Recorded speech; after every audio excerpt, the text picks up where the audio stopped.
Welcome, everyone, to another edition of Navigating Trump 2.0. This, of course, the show that takes a look at what's happened the past week in Washington, D.C. through the lens of the second Trump administration. And joining me to break down a very busy week in Washington, D.C. once again, David Brody, CBN News chief political analyst. David, I've got my sleeves rolled up, as folks can see who are watching. So, I mean, we are ready to go here. And obviously, I asked last week, would the Iran bombing even still be the top topic when we meet again a week later? Well, it was, obviously, as over the weekend, the Trump administration bombed those 3 sites in Iran, essentially wiping out the nuclear program, according to the Trump administration. And we're going to get to some of the did they not aspect of this in just a couple of minutes. But David, last week you called it. You said this thing would happen, that by next week there would be no Fordo. That facility that was known to house a lot of the uranium was supposed to be a big center of what Iran was trying to do in terms of building a nuclear weapon. That was one of the 3 places that were bombed by these massive bunker busting bombs flown over by the B-2s that were sent on Saturday. So, David, I just want to get your initial thoughts on 1 week later. What you said came to pass. You hit the nail on the head. Well, I don't think I get any extra money for any of that, sadly. No. By the way, this is my disheveled look. And the reason I'm going with this look is based on the week that just was. Matter of fact, let me do that, actually. I thought you were just trying to match my energy. That's all. Oh, that's right. Yeah. You got mad energy. Look, so where do we even begin? Well, it was a success. The question then becomes, as the media has been pointing out, how much of a success was it really? And that's where I'm sure we'll get into some of that. And everybody's kind of taking word with the word obliterated. So what does that mean exactly? And everybody's trying to figure out that. But look, I mean, this doesn't surprise me at all as to what we're seeing from President Trump going forward after the strike. In other words, as Ted Cruz called him, he believes that Donald Trump, and I love this word, is a non-interventionist hawk. And I think that's correct. I mean, he's not a pacifist. He's not Candace Owens. He's not Tucker Carlson. He's not a pure isolationist. A lot of people go with a lazy narrative like, oh, he wants peace and he doesn't want to get involved in all of these forever wars, which, by the way, is true. But that doesn't mean he's not ready to strike when he needs to strike, and surgically at that. So I think that's what exactly this was. And that's where he wants this to be. I mean, that's why, and we can get into this too, why he was so ticked off this week, and to put it mildly, at both parties, especially Israel, because he wants a ceasefire to hold, because he doesn't want to get embroiled into any more than what this was, which is a huge, historic, history-changing nuclear arsenal strike against Iran. So there's a lot more to unpack, but those are some of my initial observations. Yeah. And I think it was described, I was listening to another podcast by the folks over at the Dispatch, and I think it was Jonah Goldberg who referred to Donald Trump as he agrees with you. He's not an isolationist. That's not where Donald Trump is coming from, but called him a sovereigntist. Essentially, he believes in American sovereignty above all else. And sometimes that comes at the expense of allies. Sometimes it comes at the expense of our adversaries. There are no sacred cows where Donald Trump is concerned in terms of international relations. So that means Canada, that means Britain, that can mean Israel. And you rarely hear the president talk as forcefully as he did. He was mad on Sunday or was it Monday? The days are running together. But when the ceasefire failed to hold, and he came out and angrily and used the F-bomb when talking about these 2 guys don't know what they're doing, and really angry at Israel for their response to the missile that was fired by Iran after the ceasefire was supposed to take hold. I mean, so I think that's to me where I see a lot of Donald Trump's reaction to these kind of things coming from, is that he wants peace, and he doesn't really care if it's an ally or if it's an adversary. If they're doing something that's kind of acting as a roadblock to getting something done that he thinks is in the best interest of the United States, he'll unload. Yeah, it's such a great point, John. Look, let's go back to the art of the deal, which is really the DNA of President Trump. It always has been. And how does it apply here? Well, Well, the art of the deal is you had two parties, right? Think about it like at a Fifth Avenue business office. You had the two parties, Iran and Israel, and they violated, in his view, the spirit of the deal. Some would suggest that the terms weren't necessarily violated because it came within that 6-hour window. I never understood the whole 6-hour, 12-hour, 24. I was getting my calculator out. I thought the whole thing was ridiculous. but he did feel, and rightly so, that they both violated the spirit of the agreement. Having said that, you could take issue with the agreement itself by saying, why did you even put the 6 to 12 and 24 hours in there? It felt confusing and could lead to something like this. But because they violated the spirit of the agreement, he was ticked off because he's a businessman. And in business, when you violate the spirit of the agreement, whether it be on paper or in a handshake, whatever, that's the way Trump knows how to do business. And so he also is a guy that, and I've known him for a while now, as you know, John, he doesn't play games. Everybody thinks Trump plays games. Actually, he doesn't play games. That's why he's so authentic, sometimes to a fault, where he just lets it all hang out. He's very real, and so for them to agree to a ceasefire, both countries, and then do that, I think, especially Israel, the way Trump sees it is like. And I'm just going to speak kind of in paraphrase language, but Trump is going to Bibi on the phone saying, you got to be kidding me. Like, listen, I just dropped, a bunker busting bomb, many of them on Fordow and others. And now you're pulling this, stop. And why stop? Because he doesn't want it to escalate. He wants peace. And that's the bottom line. I do like the sovereignist label by Jonah Goldberg or whoever was saying that on the podcast you said, because you mentioned other countries and it's true. He looks at it like that. But here's the other thing. A sovereignist approach also shows you why he talks about Greenland and he talks about the Panama Canal, because it's all about American interest and how that can basically, how those interests can best serve America. And that gets back to sovereignty and freedom for this country and prosperity, which go hand in hand the way he sees it. And I'll just say for the record for myself, I don't know that I agree being a sovereigntist in every situation is necessarily the right thing to do. But I think in this case with the Iran-Israel conflict, it gives him more credibility on the international stage if he's willing to criticize Israel for something that he thinks runs counter to the deal that he had agreed to, while at the same time criticizing Iran or praising both nations for restraint or for adhering to the deal. That gives you, I think that does give you a little credibility as long as you're not selling out an ally unnecessarily. And I think that part of this, the way he handled this situation, I thought was spot on in this case. No, I agree with you, and I wish I could add more, but you've said it so eloquently, John. Well, another aspect of this that has really bubbled to the surface over the last couple of days were these reports in CNN. CNN was the first to have it, and then echoed by the New York Times, which quoted anonymous sources inside the intelligence community that indicated the bombing strikes on these 3 sites in Iran may not have been as devastating or as destructive as the Trump administration and Donald Trump himself had initially claimed, where the president had claimed these sites were obliterated and that the weapons program had been set back years. The reports say that some of these folks inside the intelligence community believe that the weapons program was maybe only set back by a few months with these strikes. And there have been questions. Defense Secretary Hegseth got a question about this at the Pentagon briefing early Thursday morning about whether uranium was moved from one of those sites before it was bombed. And his response to that was angrily lashed out at the reporter who asked the question. Jennifer Griffin, I think, was the one who asked the question there. But Donald Trump at NATO was answering some of these questions forcefully and said that these news reports called into question what the pilots accomplished with these bombing runs. And at the end of the day, it seems to me, David, what you have here is the president, the defense secretary, the administration vehemently pushing back on the veracity of these 2 reports. And of course, CNN and the New York Times are going to dig in their heels as well. From where you sit and from what you've been hearing, what do we know and what do we think we know about just how effective these bombing strikes were and these reports that came out? Well, let's do the disclaimer and just say from a journalistic perspective, we should never take any administration's word for it and then just call it a day. So right.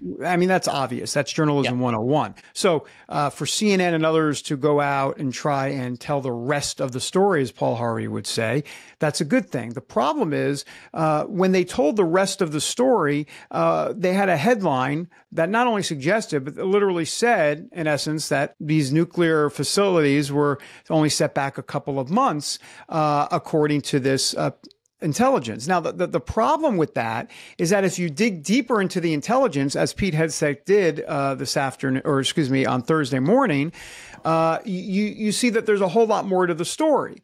Specifically, and I was taking notes during it. They talk about, and he was reading from the report that they had from the leaker. By the way, someone leaked this out to CNN.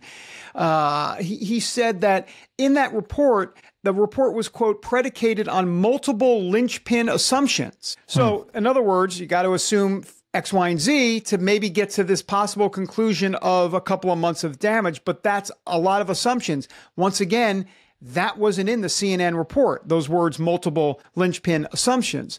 It was also called severe damage. That was not in the report. Also, it was a low confidence report. Eventually, they started reporting that, but not initially when the first story came out. They did not say it was a low confidence report. And there's many other points that they did not mention. And so when you put the whole thing together, you've got a real problem with the story just from a journalistic standpoint, right? I mean, if you're not telling the complete story and giving complete context, then you have a false story. You just do. I'm not saying that some of what they were saying wasn't true, but if you're just including that part of it and not providing full context or other quotes and other information from other sources, whether it be the AIEA or others who are saying it was totally decimated and there were it'll take years to rebuild, none of that was in the story. So my point journalistically is that I have a problem with that type of reporting, and the American people really should have a problem with it too. I mean, but then again, we've come to expect this from the liberal media for sure. What was your actual question, though? I think it was more than just that. Sorry, I rambled. I wanted to hear myself talk. Well, my thing is, what do we know and what do we think we know? And I think the point we're getting at here is that there's just so much distrust between the intelligence community and the media and Trump supporters. There have been, like you just mentioned, there have been other reports where the intelligence community has given things to the media that have proven to not be true, that have been damaging to the Trump administration. Well, so can I stop you there and just say the Steele dossier is a great example. I mean, this reminds me a bit of the Steele dossier. I'm not comparing apples to apples exactly, but remember with the Steele dossier, it led to the whole Russia collusion, Russia ended up being a hoax story, and a big investigation, Robert Mueller, as we know. But at the time when that was reported, everybody in the media who reported say, hey, we don't know if this is really true, but let me tell you every single detail, sordid and otherwise, that's inside of it. So, to me, that wasn't not only a complete story, they didn't have really much of a story because none of it was independently confirmed. All they have here is a bit of evidence from one intelligence report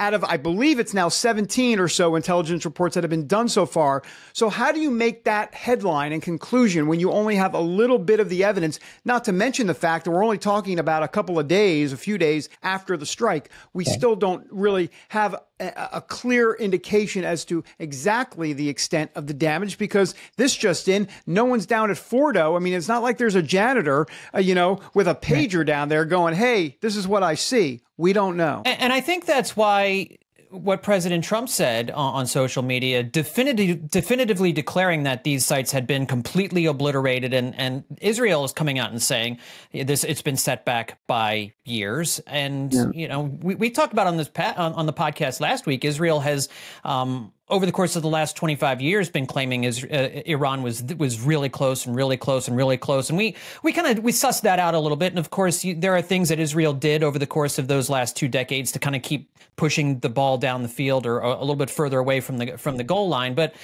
getting at the facts here is what's really difficult. And I think when the president came out and so definitively and forcefully said it's obliterated, it's years behind, it's essentially done, there's going to be that natural curiosity of, well, how do you know? How do you know? How can we see that? How can we know that that's the case? How can we know that that's true? What does the intelligence community have to say about that? And I think that's where some of the pushback comes from as well. Patience on both sides would have been, I think, the name of the game. You can certainly say it was a successful bombing, a successful military airstrike. We'll await to see what the true damage is, but we feel very confident that we've set them back significantly. Well, yeah, and so here's something anecdotal, but you're not hearing Iran saying the great Satan has lost. You're not seeing, correct. And so that's important here, right? You're seeing that Iran is like, oh, wait, we better negotiate and figure out something going forward, or we're no longer going to be the current Iranian regime. That may be the best signal. That may be the best signal. Yes. We're also not seeing, how like when Hamas and Hezbollah have a big strike against Israel, you see them partying in the streets of Gaza and chanting, the whole. We're not seeing any of that in Iran, though, of course, we don't know exactly what's going on in Iran. But the point is, we're not seeing, but believe me, CNN would get their hands on some footage if that was going on. The point is, it's not.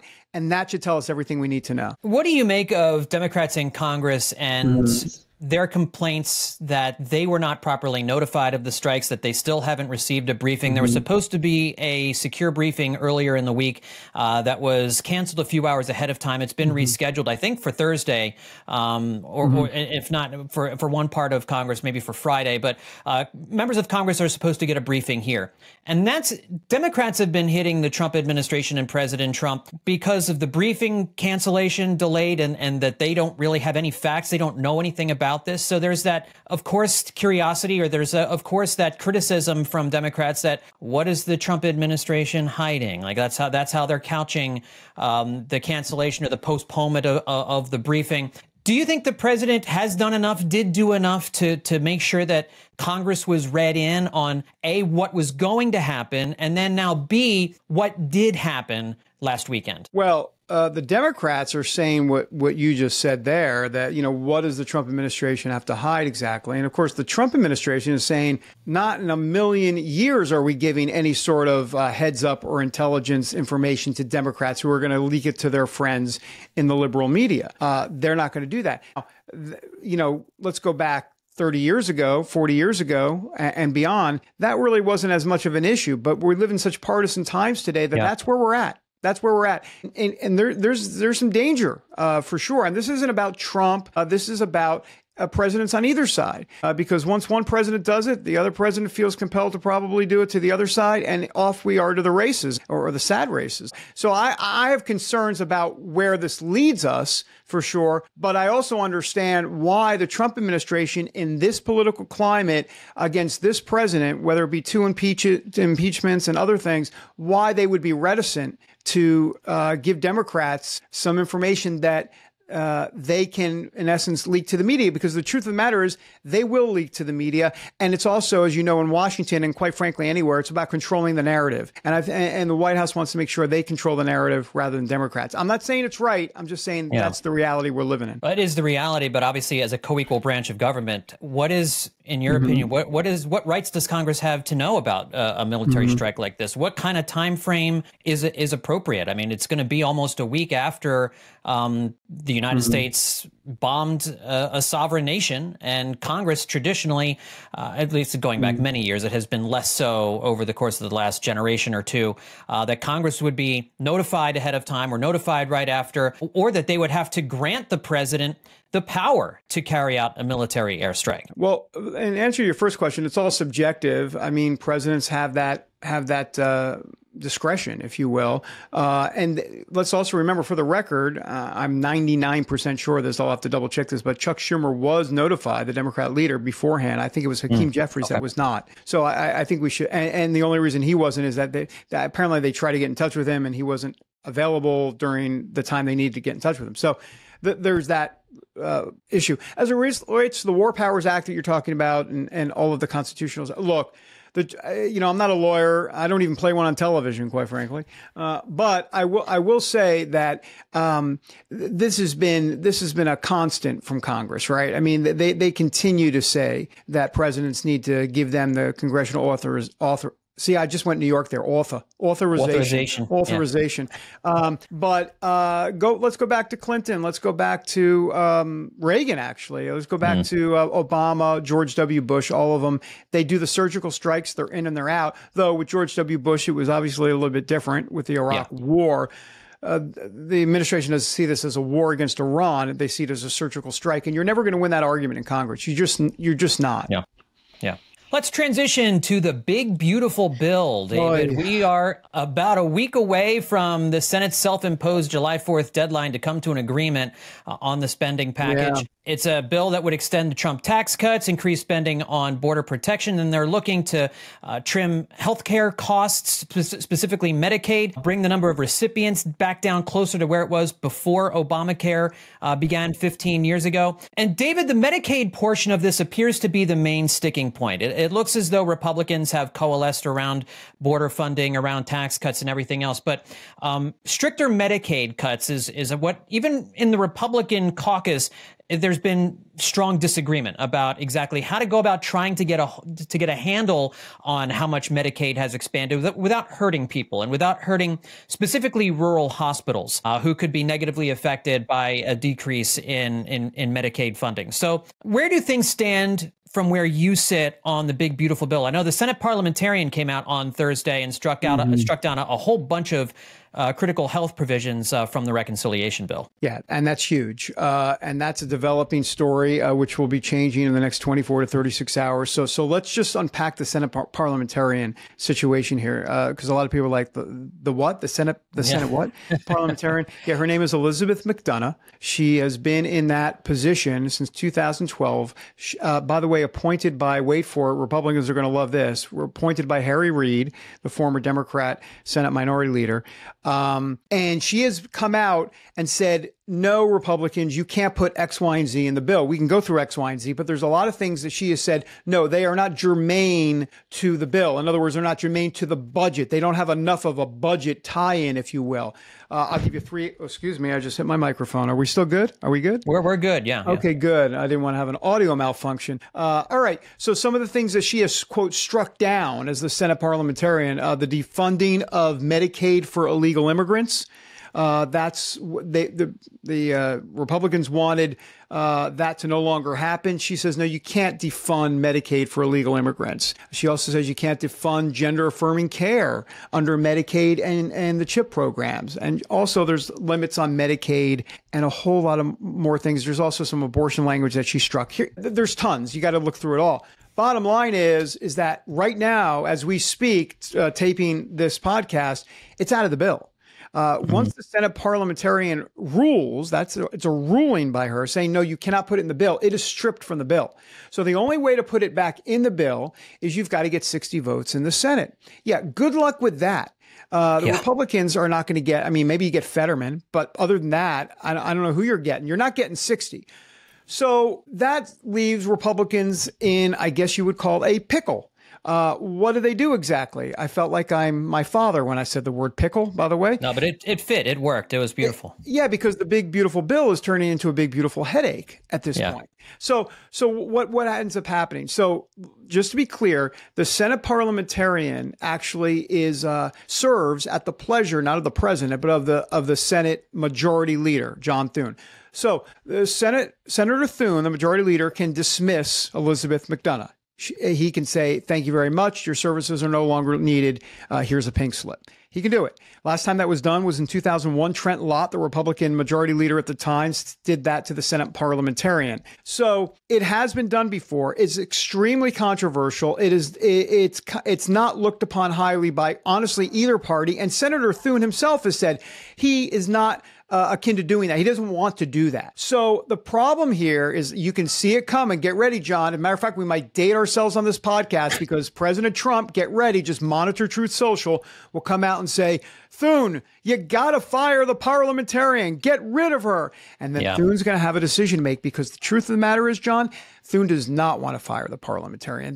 He is an institutionalist. He's someone that just does that. Goes by the rules of the road. He knows this could be very dangerous in the future if Democrats actually go ahead and get control of the Senate going forward. Then what are they going to do? Going to fire the parliamentarian that Republicans put on? This feels like a nuclear option type situation with judges. It's the same type of deal. So now we wait and see how it all pans out. Well, and the other aspect of this, do you want to do that for a provision or for an aspect of this bill that not even all Republicans agree on what to do and how to handle it, right? You've got Josh Hawley, who has been very reticent to make strict cuts to Medicaid. You heard Susan Collins, Tom Tillis have both come out saying that they're concerned about certain aspects of the Medicaid portion of this bill and how it would affect people.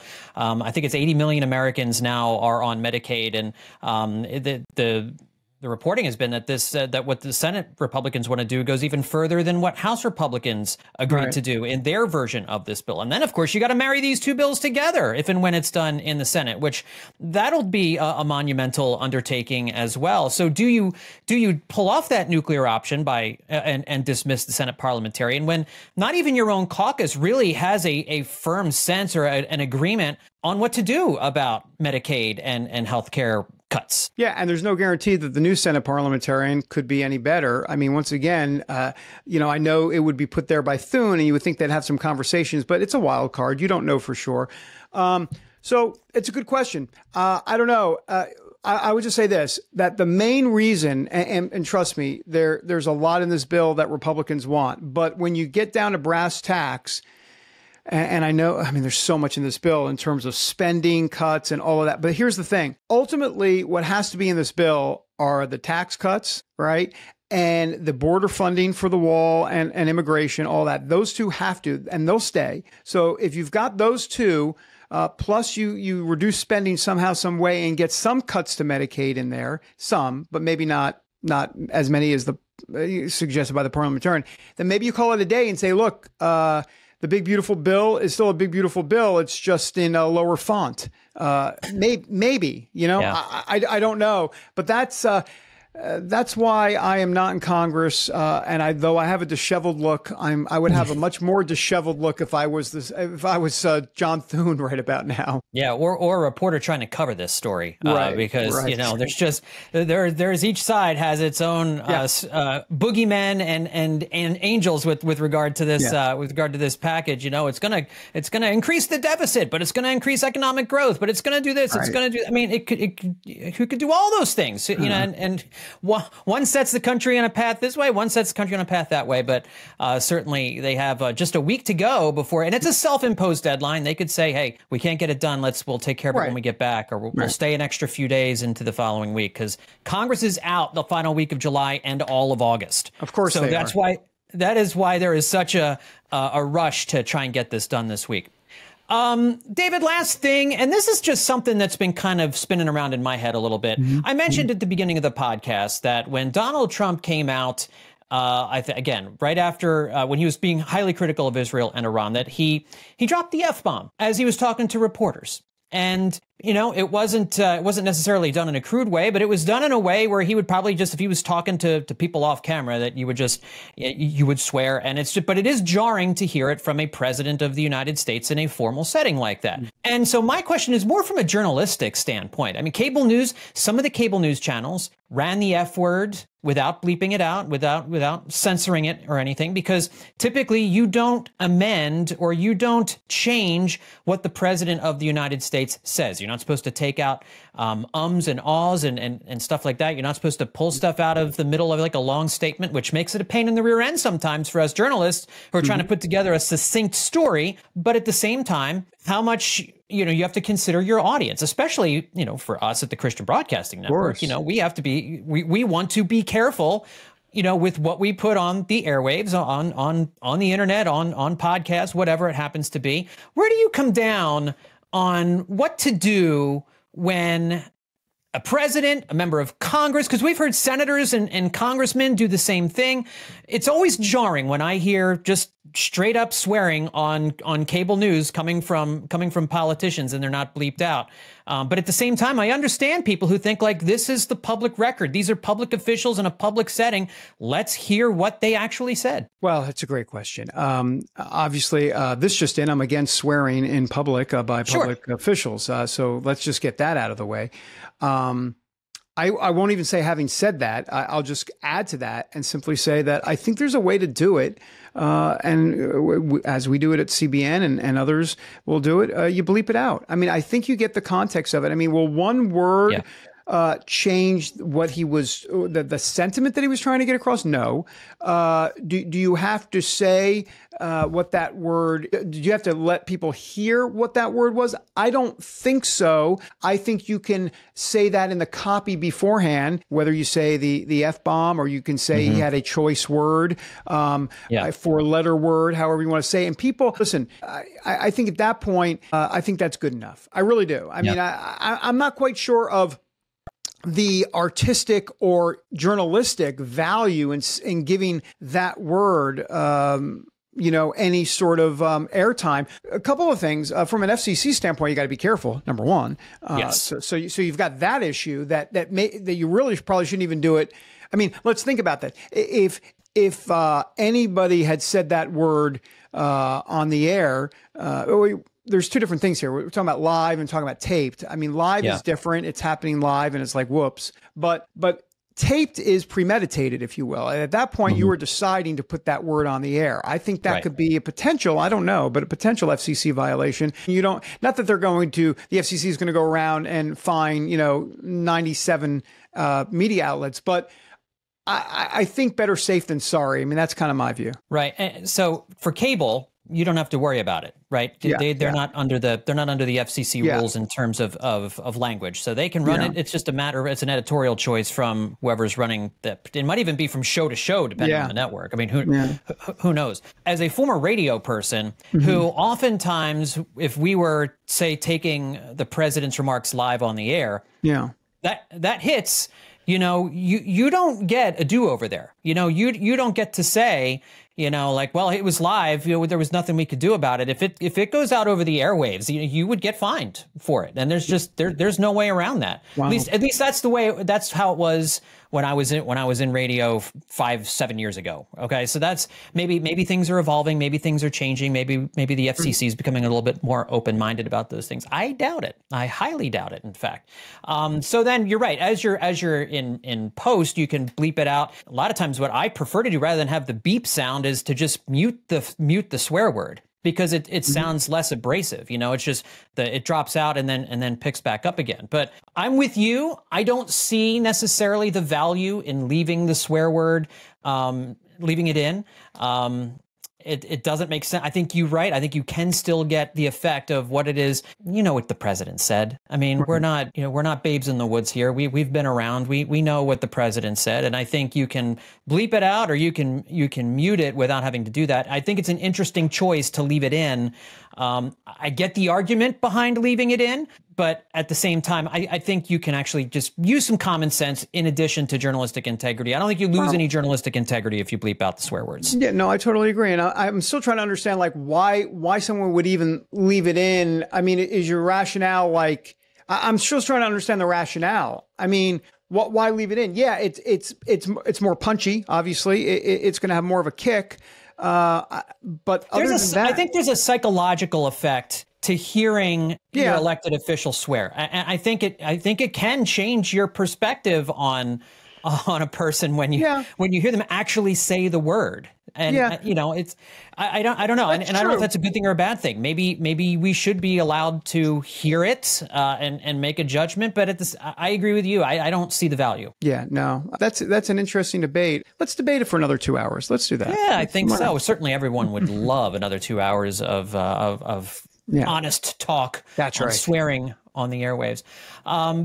Well, David, very interesting discussion once again, as usual. And now that the Iran situation, this current iteration of it, they're going to be a meeting next week. It looks as though the two sides, the U.S. and Iran, are going to have a meeting about, I guess, what remains of the nuclear program or what Iran does moving forward. But during the course between now and then, maybe we'll have a resolution on the big, beautiful bill. Whatever comes down the pike over the course of the next week, we will be here next week on Navigating Trump 2.0 to talk about it. David, thank you for joining me here on this week's edition of Navigating Trump 2.0. You bet, John.